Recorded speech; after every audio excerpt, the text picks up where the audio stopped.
একটা বালকের সেবা দিতে হবে, নইলে তো হবে না।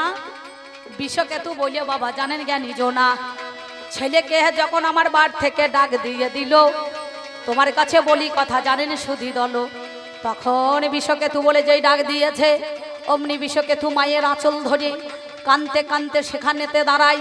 মা জননী দরদিনী ঘরে গিয়ে দেখে বাবা মিথ্যা বলে নাই, আর তুই আমার ব্রাহ্মণে নাই ওরে জানি। তাকে তখন বলেছিল আমি কোন রূপে এসেছি ধরাই, ভগবান তো শুনি। আজ থেকে আমি তোর নাম দিলাম, শুধু কর্ণ নয়, এত বড় বীর এত বড় দাতা, তোমার নাম থাকলো দাতা কর্ণ।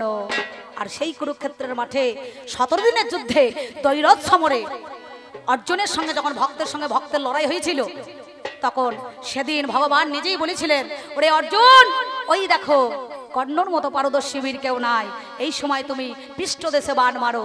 সেদিন কর্ণকে পৃষ্ঠদেশে বাণ মেরেছিল, ভক্ত হয়ে ভক্তকে আঘাত করেছিল, ভগবান সেটা করা করিয়েছে।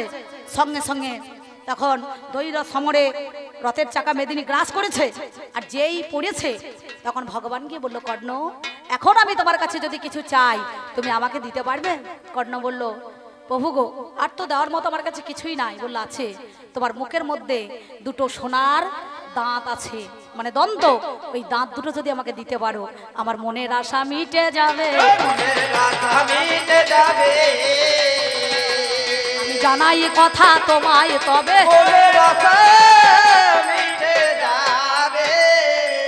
সঙ্গে সঙ্গে সেদিন ওই দাঁত দুটো বান দ্বারায় নিক্ষেপ করে সুন্দরভাবে দাঁত দুটো দিয়েছে। রক্তমাখা দাঁত গোবিন্দর হাতে পড়েছে। গোবিন্দ বলল, এই রক্তমাখা দাঁত তো নেবো না, একটু ভালো করে পরিষ্কার করো। সঙ্গে সঙ্গে বরুণ দেবকে স্মরণ করেছিলেন, বরুণ দেব জলের দ্বারায় ধুইয়ে দিল, দাঁত দুটো নিয়ে নিয়েছে হাতে। বললে, এত বড় ভক্ত, ভগবানের জন্য আত্মত্যাগ আজকে তুমি করলে, তবে শোনো, বলো তোমার কি মনের আশা বা তোমার বাঞ্ছা। তখন কর্ণ বলেছিল, প্রভু এই জগৎ সংসারের মধ্যে এখানে আমার মতো যত ভক্ত আছে, প্রতিটা ভারতবর্ষের শ্মশানে ঘাটে গিয়ে দেখতে হবে কোন চিতাতে সব দেহ মানে লাশ পুড়ে ছাই হয় নাই, সেই চিতাতে আমার দেহ সৎকার করতে হবে। ভগবান বলল, তথাস্তু, আমি সেইখানে যাব। ভারতবর্ষের বুকে ভগবান ছদ্মবেশে এসে প্রতিটা ঘাটে ঘাটে ঘুরিয়ে বেড়ালো। বলল, কোনো ঘাটে কি সব দাহ হয়েছে? বলল, কোনো জায়গায় বাকি নাই, সব চিতাতেই তো মানুষের দেহ পুড়ে ছাই হয়ে গিয়েছে। ভগবান নিজে ঘুরে এলেন। তখন এই বাম হস্ততে সেদিন নিজে একটা চিতা সাজিয়েছিলেন কাঠের দ্বারায়, সঙ্গে সঙ্গে কাঠের দ্বারায় কাঠের দ্বারায় তখন সুন্দরভাবে চিতা সাজিয়ে দিয়েছিলেন। চিতাতে পুড়ে ছাই হয়ে গেল। ভগবান বলল, আমি ভক্তের জন্য, ভক্ত যেমন আমার জন্য আত্মত্যাগ করেছে, আমি আর জগতের প্রতি হয়ে কথা দিচ্ছি বিশ্বপিতা, আজ থেকে আমার এই বাম হাতটা আমি কোনো মাঙ্গলিক অনুষ্ঠানে শুভ কাজে লাগাবো না। তাই জগতের প্রতি যে ভগবান তিনি লাগালেন না বলে ভক্তের জন্য আজও পর্যন্ত প্রতিটা যত আমার বাবার দল আছে, এই বাম হাতটা কিন্তু বিয়ের সময় বলুন আর মাতা পিতা মরলে বলুন পিণ্ড দেওয়ার সময় কাজে লাগে। কোনটা লাগে? ডান হাতটা লাগে। তাহলে কার জন্যে? এটা ভক্তের জন্য হইয়াছে বাবা, ভক্তের জন্য হইয়াছে বাবা। ওরে সেই কথা তোমার নাই জানা, তাই বলছি শোনো, তুমি রাগ করো না, আমায় ভুল বুঝো না, তুমি রাগ করো না, আমায় ভুল বুঝো না, তুমি রাগ করো না, আমায় ভুল বুঝো না। অকারণে মনে যেন ব্যথা পেও না, তুমি রাগ করো না, আমায় ভুল বুঝো না, তুমি রাগ করো না, আমায় ভুল বুঝো না। আর এক কথা ভগবান গো তোমার কাছে গাই, কি বলিব ভাবের কথা শোনো সমুদয়। বলছে না কৃষ্ণ কৃষ্ণ করে চিৎকার করছে। কৃষ্ণ কথার অর্থ কি?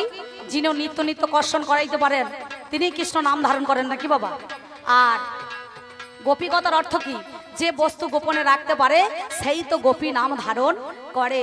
আপনাদের মনে নাই একদিন ভগবানের জন্য রাধারানী যখন ভগবানের শিরপ্রিয়া হলো, সবাইকে বলছে বোজের ধুলি অর্থাৎ পদধূলি লাগবে না, তার মস্তকে দিতে হবে, কৃষ্ণের মস্তকে ভগবানের সেই পদধূলি যদি দিয়ে দেয় তবে গোবিন্দ ভালো হবে, তবে গোবিন্দ ভালো হবে।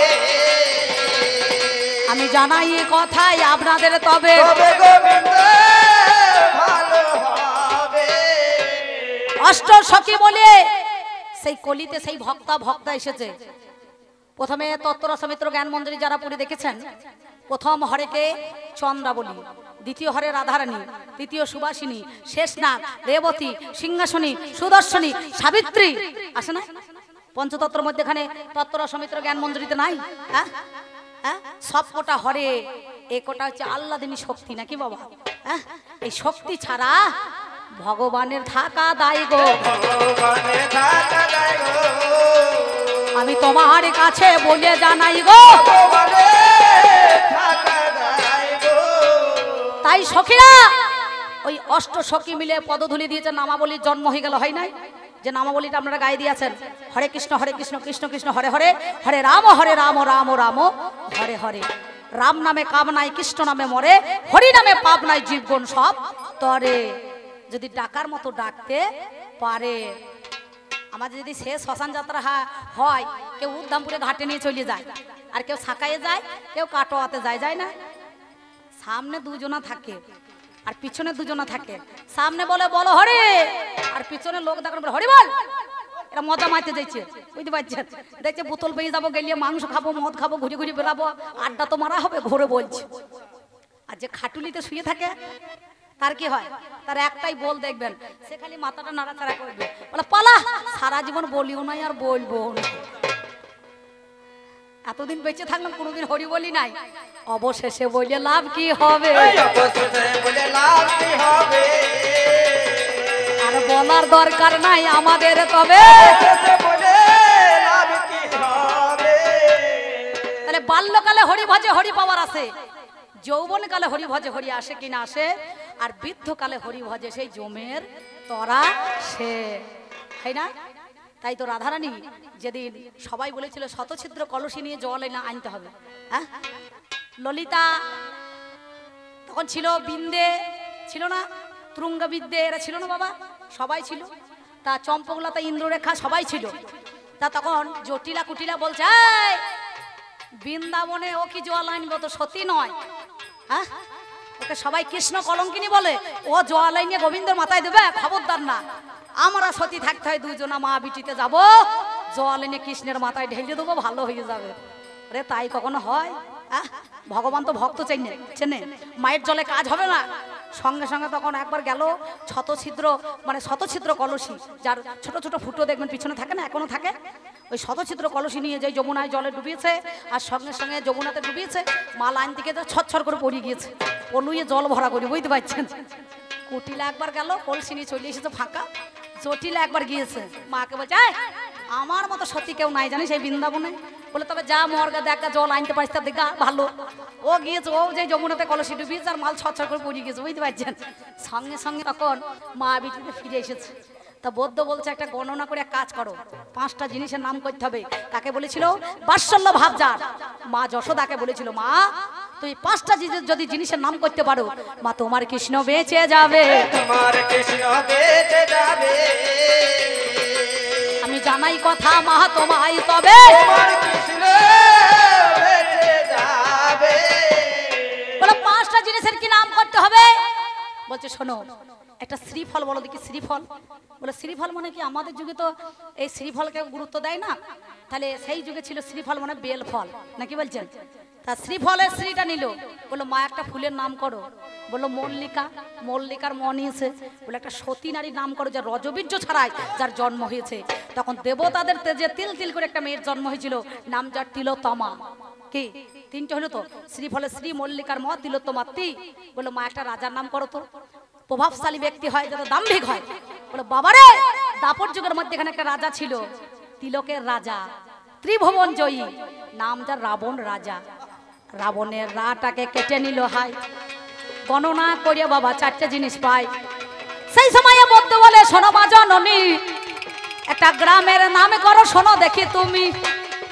সেই সময়ে মা যশোদা, উত্তরপ্রদেশে একটা গ্রাম আছে ভাই, যার নাম ধাত্রী গ্রাম, সবার জানা নাই। এরা মনে করছে সমুদ্রগড় ধাত্রী গ্রাম, মানে পেঁয়াজ কুড়িতে যায় অনেক মেয়েরা, বুঝতে পারছেন? ট্রেনে চেপে সেইটা মনে ভেবেছে, ওরে এ ধাত্রী গ্রাম, সে ধাত্রী গ্রাম নয়। আমি কি বলিব ভাবির কথাই আপনাদের জানাই। সেই ধাত্রী গ্রামের ধাটাকে কেটে নিয়েছিল, বৌদ্ধ গণনা করে ও বাবারে দেখিবারে পেল, শ্রীমতী রাধা কেবাই আছে ওরে হাই, যদি শত ছিদ্র কলসি লইয়া জল এনে কৃষ্ণের মাথায় মাগো দেয়। বাবা তবে আমার গোবিন্দ ভালো হইয়া যাবে, ভালো হয়ে যাবে। আমি জানাই কথা মা তোমায়, তবে তোমার গোবিন্দ ভালো হয়ে যাবে। সঙ্গে সঙ্গে রাধা রানী শতছিদ্র কলসি লইয়ে কানতে কানতে গিয়ে কি বলেছিল জানেন? কত বড় ভক্ত সেজন, গোবিন্দকে মন প্রাণ জীবন যৌবন দিয়ে ভালোবেসেছিল, নাকি বলছেন? আপনারা জানেন না কীর্তনিয়া মাঝে মাঝে গায়। আপনাদের এখানে কীর্তন হয়েছিল? মেয়ে ছেলে না বেটা ছেলে? বাবা ওই দেখুন আমার জেঠামশাই বলছে মেয়ে ছেলে হয়েছে, বেটা ছেলে হয়েছে। সবারই বেলায় পয়সা বেশি আর কবি গানা পয়সা কম। আমার ভাইকে বলছি যেই 9,000 টাকা লাগবে, ও তখন একবার মনে করুন সরম করে উঠছে, বলছে এত টাকা লাগবে। একটা কাকা বাবু গিয়েছে আমার কাছে বায়না করতে, বুঝতে পারছেন? আমি নাম জানি না, কালী পুজোর গানে বায়না নেবে দিয়ে আমাকে বলছে অম্বিকা এক কলা গানে কত লাগবে? আর আপনি জানেন না কত লাগবে? 9,000 টাকা লাগবে। বলছে বাবারে 9,000 টাকার গান তো আমি শুনি নাই। আপনি কি মনে করেছেন নাকি যে আগেকার দিনে সে গুড় ভিজিয়ে মুড়ি খাবে? এখন তেলে ভাজা পেঁয়াজি করতে হবে। তাহলে পেঁয়াজির দাম বেশি নাকি গুড়ের দাম বেশি? কোনটা দাম? এখন বেসনের দাম, তারপরে তেলের দাম, পেঁয়াজের যা দাম হয়েছে হয়েছে, আলু 24 টাকা কেজি, নাকি বলছেন? যে কুমড়ো জীবনে গোবিন্দ সেবাই কম টাকা লাগবে, এখন কত হয়েছে? হ্যাঁ, কত টাকা দাম? সে বাজারে মার্কেটে যত কম হোক না হোক 20 টাকা কেজি। তাহলে আপনার হোশ নেই কাকা 9,000 টাকা কি জন্য লাগবে? এই যে আমি কি টাকাটা একা নেবো, গাড়িওয়ালা নেবে, ড্রাইভার নেবে, এই মাল কোটা নেবে, তাহলে আমার চলবে কি করি? হ্যাঁ, তাহলে সে কথা বললে হবে না।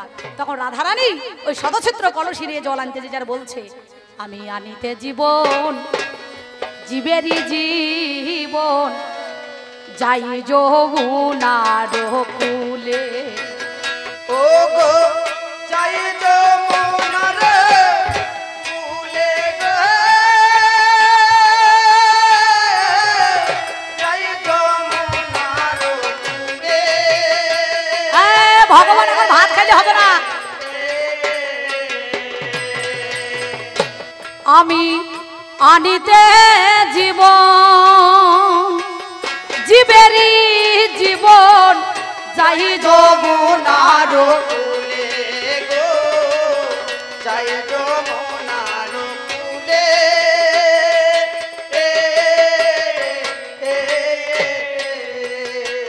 আমি কলসি ডুবায়া ওই রূপেরিয়া, কলসি ডুবায়া ওই রূপেরিয়া,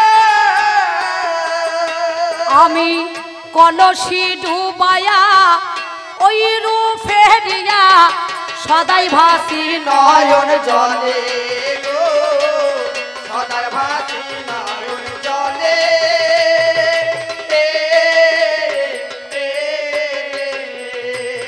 আমি হা কৃষ্ণ করুণা সিন্ধু বলে, হা কৃষ্ণ করুণা সিন্ধু বলে, আমি সদাই ভাসি নয়ন জলে। হা কৃষ্ণ করুণা সিন্ধু বলে। একবার আমার মায়েরা উলুধ্বনি আর বাবার একবার শ্রী গৌরী প্রেমানন্দ হরি হরি বলুন তো। ও মা ঘুমিও না, গান শুনতে এসে ঘুমোইতে নাই, ওই মুরগি ঝিমুনোর মতো ঝিমিও না, বুঝতে পেরেছ? এটা কবি গান, সেই জন্যে আমি তোমারই কাছে বলি কথা।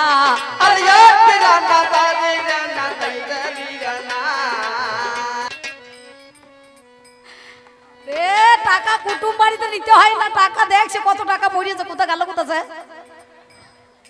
চিড়ে বাতাসা দেবেন ভগবান কাজকে ভাই, একদম চিন্তা নাই, তুমি থাকো বসে, তারপরে কি হয় দেখো, আবার নিয়ে এসো যাও।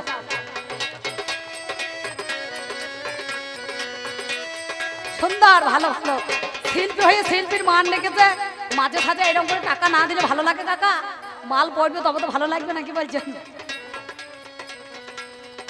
তা হইলে শোনো কথা গো তোমারে জানাই, ওরে আমার ভগবান তুমি শোনো আমার ঠাই। আর এক কথা তোমার কাছে বলে যাই আমি, ত্রেতা যুগে দাস্য ভাবে হনুমান আজকে শোনো গুণমণি। যেদিন অযোধ্যা থেকে সীতা মাতাকে ফিরিয়ে নিয়ে এসেছিলেন।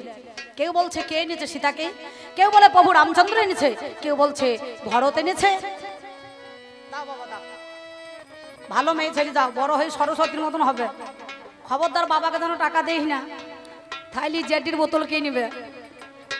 হ্যাঁ 10 টাকা দিয়েছে মেয়ে ছেলে নাকি বলছেন। মেয়ে ছেলেদের এখন পাওয়ার কত গো, ভালো সুন্দর। আমার মা জননী 10 টাকা দিয়েছে। আমি কায় মনোবাক্য প্রার্থনা করছি গোবিন্দের কাছে 10টা ইন্দ্রিয় যেন দমন থাকে, কৃষ্ণ পদে মতি হয় নাকি বাবা। কামপুরে ছাই হলে মতি কি হয়, রতি হয়। কামপুরে ছাই হলে প্রেমের জন্ম হয়, প্রেম গাঢ় হলে পরে রতি হয়, রতি থেকে মতি হয়, তখন পলক পড়বে না নাকি বাবা। তার সঙ্গে সঙ্গে সেই দাস স্বভাবের হনুমান তিনি বলেছিলেন এক কাজ করো। সত্যি কথা বলছি, কি কথা না, আজকে যে এই রামচন্দ্রের কাছে সীতা মাতা ফিরে এসেছে, তাহলে পরে কে এনেছে? কেউ বলছে রাম, কেউ বলছে লক্ষণ, কেউ বলছে হনুমান। বললো না, হাসতে হাসতে তখন কি করেছে কি না, সীতা মনে করুন হেসে ফেলেছে। বলল রামচন্দ্র সেটা দেখেছে ভগবান জগতের প্রতি সেই রামচন্দ্র। বললো সীতা তুমি হাসছো কেন? বললো প্রভু তুমি তো জানো না আর একটা রাবণ আছে। বলে কোথায়? বললো নাম যা শতস্কন্ধ রাবণ, রাহু লঙ্কায় বাড়ি, জানো না আমায় কবে আবার লয়ে যাবে হরি। সঙ্গে সঙ্গে ভক্ত প্রধান হনুমানকে আমার প্রভু রামচন্দ্র ডাক দিয়ে দিল।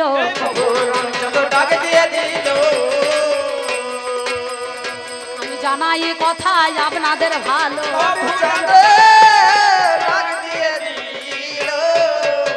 রামচন্দ্রকে তখন হনুমানকে ডাক দিয়েছে প্রভু রামচন্দ্র, হনুকে ডাক দিয়েছে। হনুমান চলে গিয়েছে। রাহু লঙ্কার দরজায় একটা ঘন্টা ঝোলানো ছিল বাবা, ঘন্টা। আর আজও পর্যন্ত যেটা শ্রীলঙ্কা হয়েছে সেই দরজাতে মনে করো ঘন্টা সবারই ঝোলানো আছে নাকি বলছেন লঙ্কাতে। হ্যাঁ কি না ভালো করে একটু ভেবে দেখবেন, আমি অম্বিকা বলছি না ব্যক্তিগত। আর যেই গিয়ে রামচন্দ্র ওই মনে করুন ঘন্টাখানা যেমন দোলানো দিয়েছে, আর রাবণ রাজা ভিতর থেকে হুঙ্কার দিয়েছে, আর ভগবান তখন মুচ্ছা হয়ে একবার ধরাস করে পড়ে গিয়েছে নাকি বলছেন। লক্ষণ গেল, লক্ষণ যেই ঘন্টাটা দোলানো দিয়েছে সঙ্গে সঙ্গে হুঙ্কার দিয়েছে, আর এও মুচ্ছার মতো হইয়া একবারে পড়ে আছে।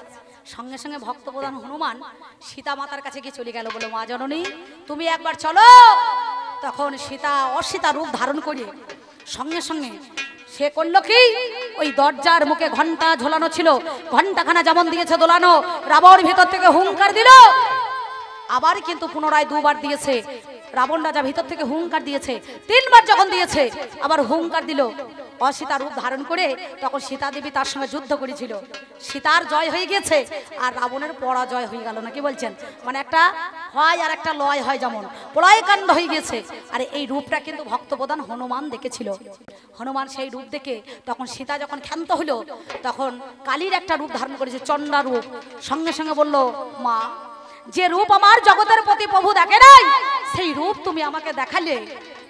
তাহলে হনুমানকে বললো রে হনুমান, যে রূপ কোনোদিন তোর প্রভু রামচন্দ্র দেখে নাই, এই রূপ দর্শন করে নাই, আমি আজ থেকে তোকে অভিশাপ দিলাম, তোর মুখে কোনোদিন বাক্য থাকবে না, মানে কথা থাকবে না।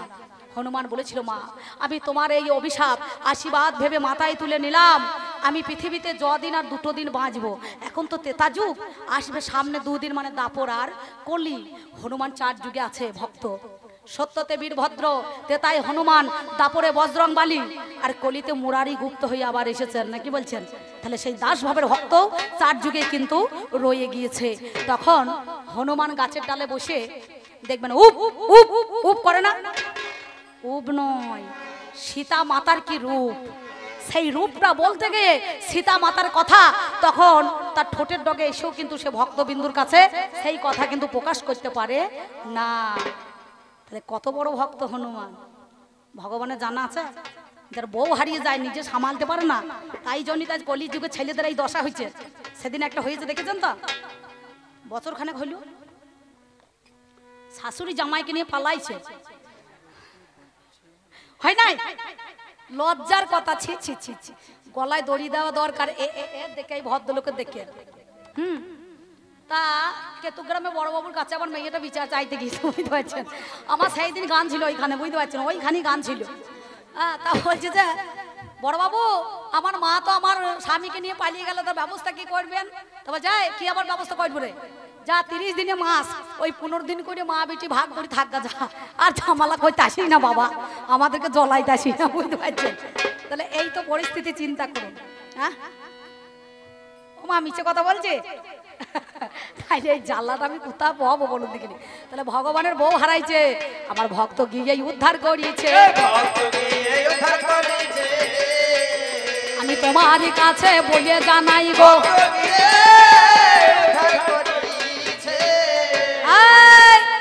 একদিন হনুমানকে সেদিন যখন অযোধ্যায় ফিরে এলো, একটা মুক্তোর মালা দিয়েছিল, মুক্তোর মালা।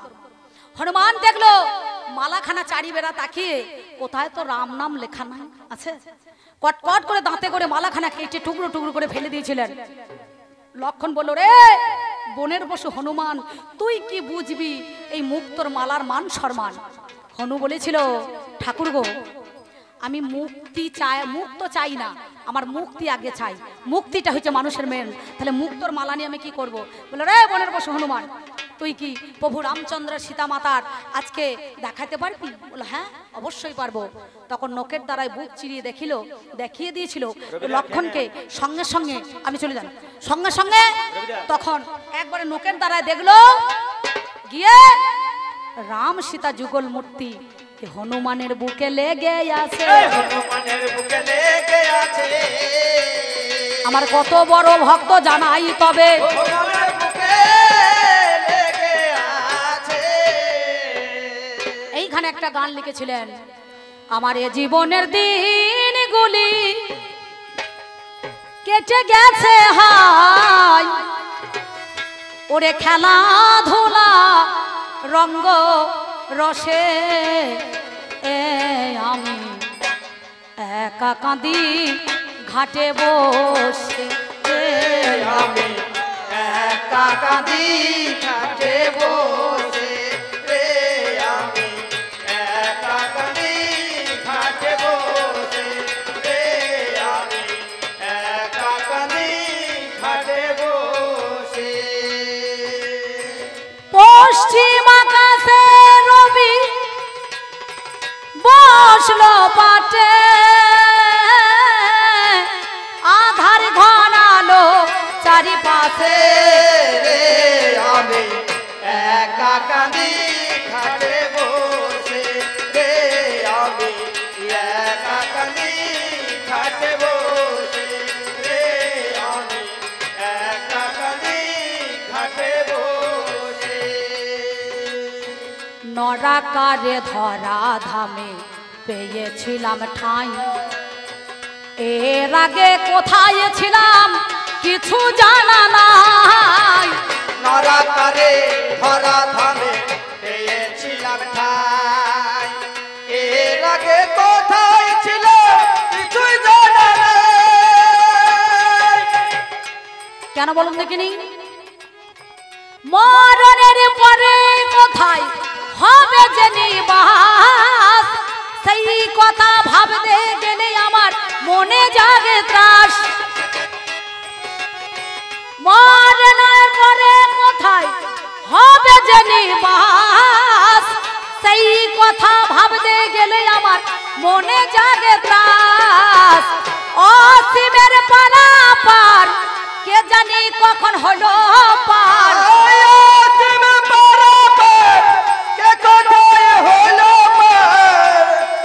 আমি কালের খাওয়াতে গেলাম ভেসে, আমি একা কাঁদি ঘাটে বসে রে, আমি একা কাঁদি ঘাটে বসে রে, আমি একা কাঁদি ঘাটে বসে রে, আমি একা কাঁদি ঘাটে বসে।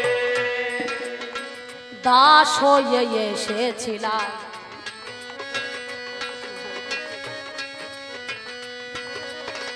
দাস হয়ে এসেছিলাম সাজিয়া বহু, চলে যেতে হবে কথা ভাবিনি কভু, দাস হয়ে এসেছিলাম সাজিলাম বহু, চলে যেতে হবে কথা ভাবিনি কভু। কালে শিখাই পুরে হলাম ছাই বিদায়ের কালে হাতে কানা করি নাই কালেরই অগ্নি শিখাই পুরে হলাম ছাই বিদায়ের কালে হাতে কানা করি নাই আমার আপন স্বজন যারা কেউ পাশে নাই তারা আপন স্বজন যারা কেউ পাশে নেই তারা আপন স্বজন যারা কেউ পাশে নাই তারা শুনিয়া শ্মশানের নিয়তি হাতে রে আমি একা কাঁদি হাতে বসে রে আমি একা কাঁদি ঘাটে বসে রে আমি একা কাঁদি ঘাটে বসে কামনা বাসনা দিয়ে সাজিলাম বাসর ভাবিনি তো ভেঙে যাবে আমার মিলন বাসর আর কামনা বাসনা দিয়ে সাজিলাম বাসর ভাবিনি তো ভেঙে যাবে আমার সাজানো বাসর আলে আর আলো দিয়ে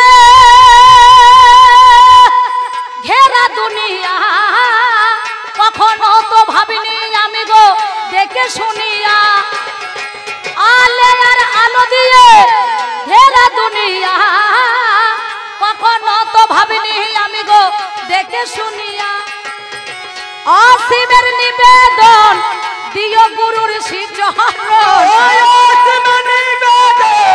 ধরো গুরু শিচরে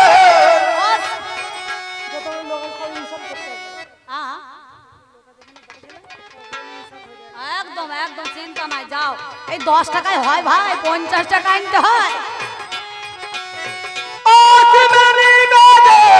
ধরো গুরু শিচরে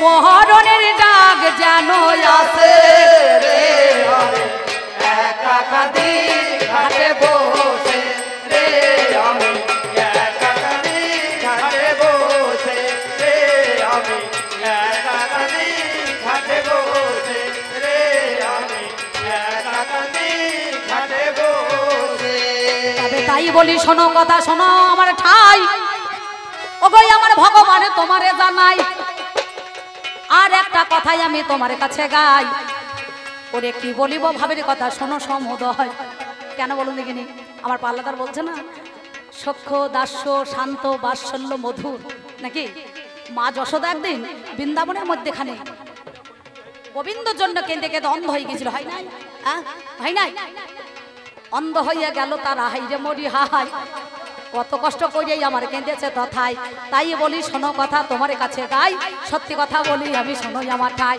তাই বলি ভগবান বিচার করো কেন সত্যি কথা বলি আমি অতীব যতনে তোমার যাহা ছিল বলা আমার বলা গেল আজ ভক্ত ভগবানের কেমন ধারা অমনি ওরে ভালো ভক্ত ভক্ত আর ভগবান ভগবান নাকি বলছেন এই জগতের সংসারের মধ্যেখানে ভক্ত চতুর্বর্গে বোঝা বয় কার ভগবান ভক্তের বোঝা বয় অধর্ম যখন বিনাশ করার জন্য ধর্মরূপী ভগবান এসে ধরার বুকে যুগ যুগ ধরে তাকে দেখা দেয় নাকি বাবা কলিতে জগাই মাধায় তেতাতে রাবণ কুম্ভকর্ণ যদি কুম্ভকর্ণ রাবণ না থাকতো তাহলে রামকে কেউ চিনতো না চিনতো না হিরণ্যকশিপু যদি না থাকতো গোবিন্দকে দাপর যুগের মধ্যেখানে কেউ চিনতো না সত্যতে সংকোচর দৈত্য যদি না থাকতো তাহলে নারায়ণের এই মর্তের মধ্যেখানে এত প্রচার হতো না হতো তাহলে ভক্ত আর ভগবানের মধ্যেখানে মিলন একদিন হয়েছিল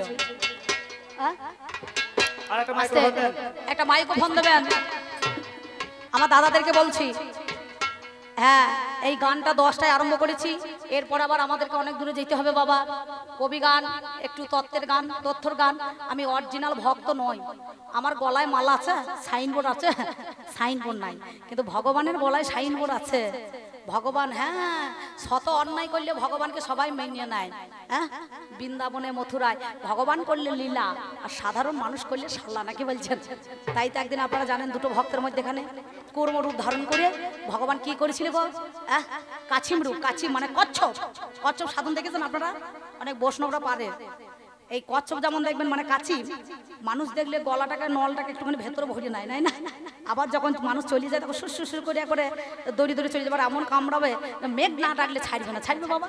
তা সেই নাম ধরা কুড়মো হয়ে গেছে, যেই জন্য আস্তে আস্তে গোলমাল করি না। তাহলে আপনাদের কাছে এই জগৎ সংসারের মধ্যে এখানে আমি এসে আমার ভগবানকে আমি টাকার জন্য অনেক ছোট বড় কথা বললাম। সত্যি কথা বলতে কি ওকে আমি খুব ভালোবাসি, আমার গুরু ভাই, আমার দাদা। কিন্তু কবি গানের পেটের লজ্জা নাই বাবা, ভাই বোন মা বেটা কেউ ছাড়বে ছাড়বে না। এই দেখো এত লাস্টে কেন চিন্তা নাই, 50 টাকা দিয়েছে ভালো, এখনো 50 টাকা কম পড়ে গেল রে। ওই রে আর মালখানা কোথাও রাখলি ভাই, তুই আমাকে 50 টাকা যেন দিয়ে লজেস খাইতে। নাকি ভগবানের টাকা দরকার আছে এইখানে?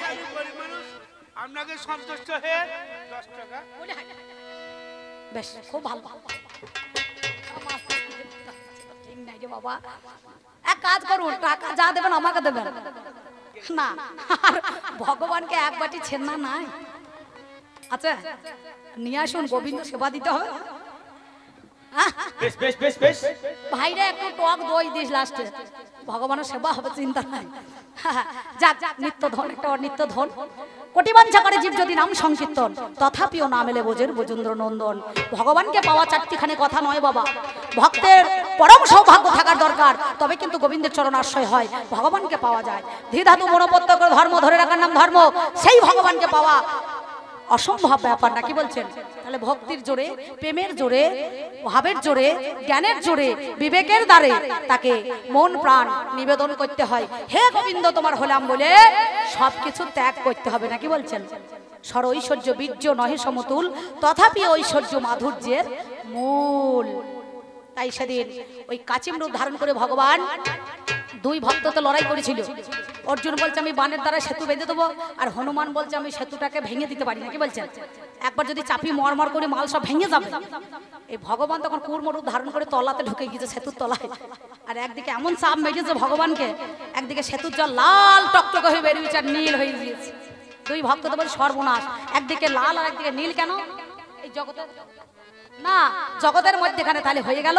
সেই দিন ওই ভক্ত হয়ে ভগবানের বোঝাটা মাথায় করে নিল, বলে আমি সেই আমি, তোমরা দুটো ভক্ত আমার কাছে সমান, তাই না? তাহলে আমাদের মধ্যে সেই ভক্ত ভগবানের চাইতে কখনো বড় হয়, কিন্তু ভগবান সর্বদাই গোবিন্দ হয়ে তিনি ভক্তের কাছে ধরা দেয়, ছোট হয়েই থাকে না, কি বলছেন?